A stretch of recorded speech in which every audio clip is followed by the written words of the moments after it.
Good morning. Technically good afternoon, however it feels like good morning. I fell asleep around 5 p.m. yesterday. Woke up at 1:30. Stayed awake following Rumi's recommendation and ended up doing nothing productive. Essentially, I just played NBA 2K for a while and then went back to sleep and then slept till about 9:30 or so. Had a great productive morning, got my gratitude session. I added visualization. So if you choose to start the Skills That Matter program phase 1 online on day 3, you'll find out why I added a visualization part to my day. Visualization is so key because your imagination can't tell the difference between what's real in terms of already manifested and what's imagined.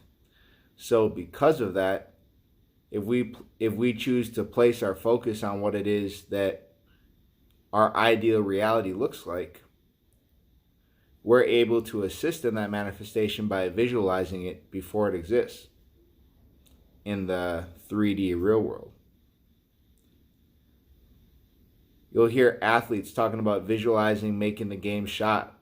As a kid, everybody practices the 3, 2, 1, and then they shoot the basketball because they're visualizing themselves hitting the game winner. It's fun to do. It's something that we don't do enough of. Many of us look at our current circumstance and use that to create our ideal reality, rather than using our imagination to create our ideal reality. Albert Einstein had shared that imagination is more important than knowledge, because knowledge can take you from point A to B. However, imagination can take you anywhere.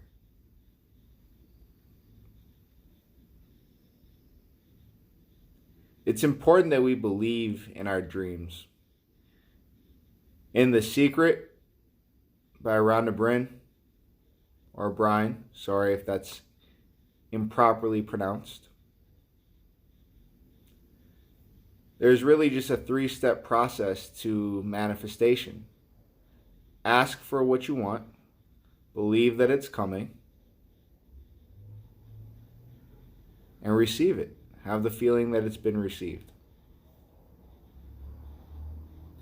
Now, I will be honest and say that there is a missing piece in there, that action needs to be created. However, she does a nice job of giving an example. I believe it was her sister actually who wanted to move from Australia back to the US, and it wasn't happening, and she then canceled her memberships, pretty much canceled everything, packed up the boxes, and then 4 weeks later she was gone. So yes, ask, believe, receive, but the action part is so important. There was a woman also, I believe it was in The Secret, that she wanted to find the partner of her life, the man of her life. And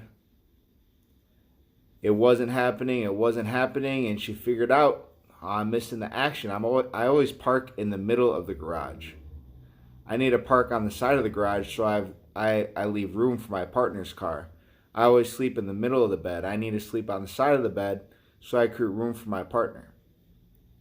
And she ended up manifesting the man of her dreams.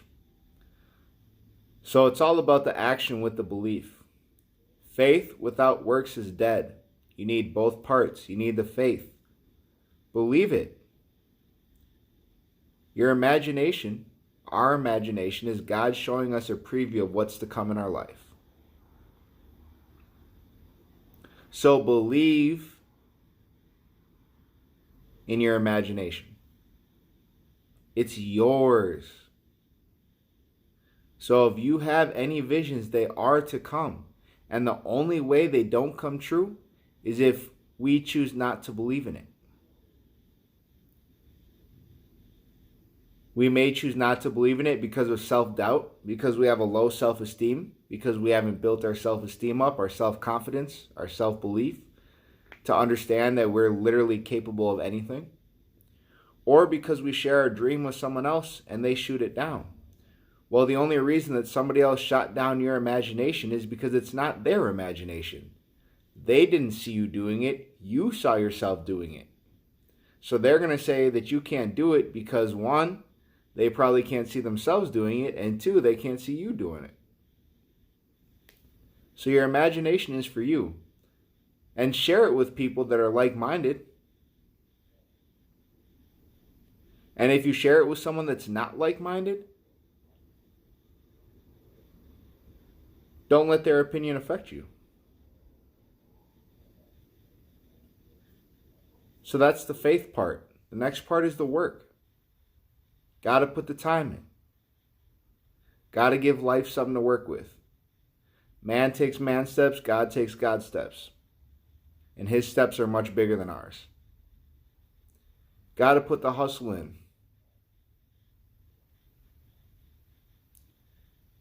Got to show that it's something that you really want. If we don't put action in, why would we get blessed? It's similar to the idea of people want to be wealthy. However, if we don't run a budget on our $45,000 salary, why should we get blessed with a $450,000 salary? We're not proving that we can handle it. Our ability to respond will determine our responsibility. Our ability to respond will determine our responsibility.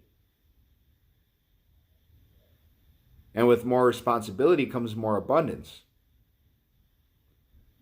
So let's prove that we can be responsible with what we have now, put in the extra work, and show life that we're ready for more. Is it possible for us to keep faith during tough times? As I continue reading Walk in Their Shoes, the author just went through an experience where his son was diagnosed with some sort of virus that was giving him uncontrollable seizures.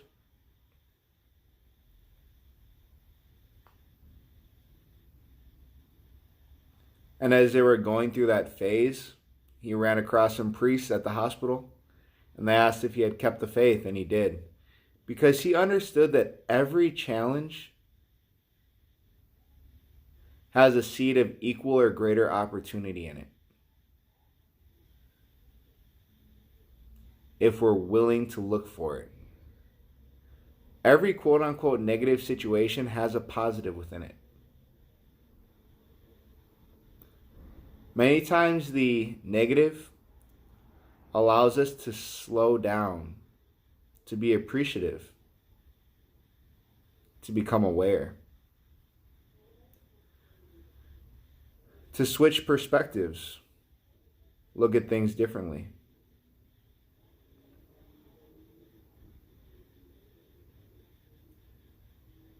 Because every time in hindsight, we can look back at our negative and say, oh, I understand why that was there. I understand why that happened. What doesn't kill you makes you stronger seems to be so true in our lives. However, we've become so upset when they occur.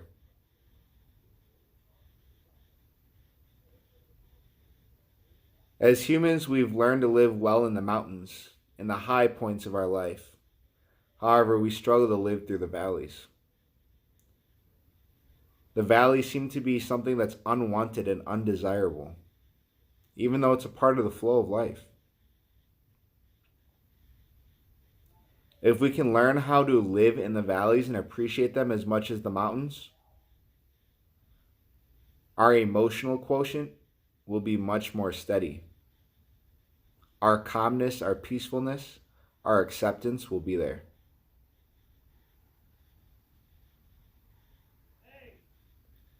I wish everybody a peaceful, beautiful, productive, and positive day. See you tomorrow.